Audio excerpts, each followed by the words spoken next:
Go ahead. So I noticed you use the whiteboards.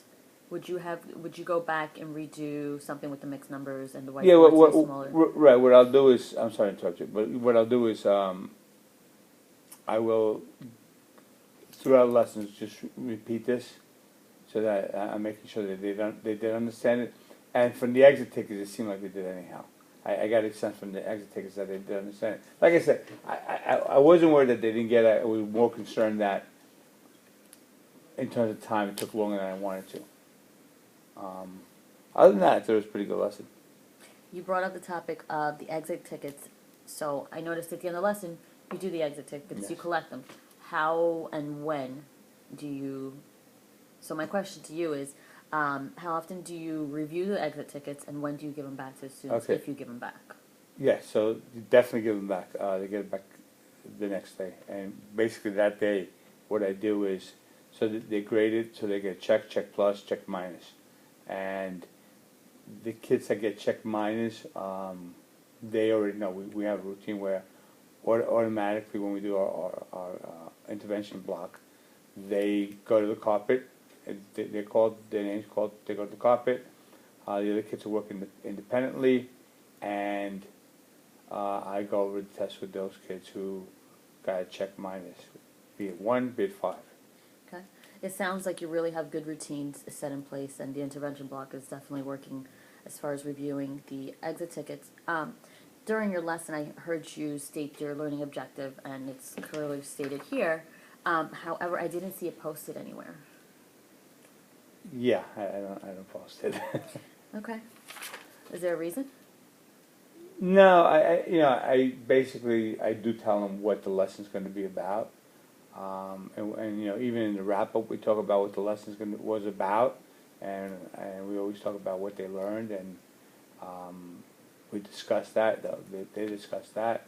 I want to hear from them what they think they learned to really get a good sense of whether they understood the concept. But no, that's not just. There's no specific reason. Are there other assessments you use besides the exit tickets? Homework, obviously, and when I'm assessing them as I'm walking around, I'm checking that they're getting when they're doing the independent practice. I did also notice that as you walked around, you did check on a lot of the kids. And there's one in particular, and I couldn't hear what you said. What are some of the things you say as you see them struggling? Because you give them that time to try and do it on their own. Right. But you eventually approach. What were some of the things that you said? I just couldn't hear. I'm sorry. Yeah, it's okay. I'm just trying to remember the kid. I don't remember the specific child, but generally when I talk to them, or if I see that they're not understanding something, my first question really to them is, is your answer reasonable? Because a lot of times they'll just do the problem, put an answer, and the answer has it doesn't make sense. So I want them to start being self-reflective, and when they put their answer, say, is my answer reasonable? Does it make sense? And if it doesn't make sense, well then let's go back and see what's wrong, or ask me what the problem is. Okay. But yeah, so that's probably what I said to her. Is your answer reasonable? Why not? And Your homework or your Yes. classwork, do you modify it for any of your kids based on their needs, reading abilities? yes, I have one child in particular who's incredibly good at math. He's a very low reader.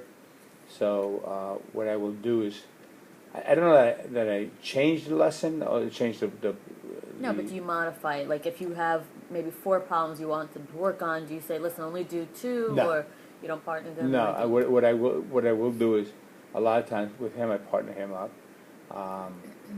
If it's word problems, if it's strictly solving computational problems, no, because he's better than everybody else. But if it's word problems, I'll partner him up with somebody so that they could read it for him or help make sure he's understanding what he's reading. And with the homework, I always sit with him when I know there's word problems on the homework. I sit with him and go over what the word problems are. Okay. The class did seem to flow very well. The kids knew Thank you. exactly what they needed to do. They went to get their whiteboards. They sat back down. The markers, everything seemed very well organized. which, you know, you didn't lose a lot of instructional time on that, which was great. The kids seem to be engaged, they're very respectful, and know the routines, Thank you. for the most part, except that one little one. So my question to you, or more or less my critique, is I think that overall the lesson went very well. As I walked around, I noticed a lot of the students did get it. They were doing the work very well, independently, engaged again, and not a lot of this side conversation. Would you consider posting your learning objective? Because they're such a high group, and they can read, except, you know, for some. Yeah, yes. The answer Okay. is yes, yes. Okay. My other suggestion would be, or, you know, kind of a request, is you seem to have a really good understanding of the fifth grade curriculum. In terms of math, I know you really love it, and it shows. Would you consider providing PD For the, for the district on PD days for just fifth grade and math? absolutely, not a problem. Okay. Well, thank you very much. Thank you.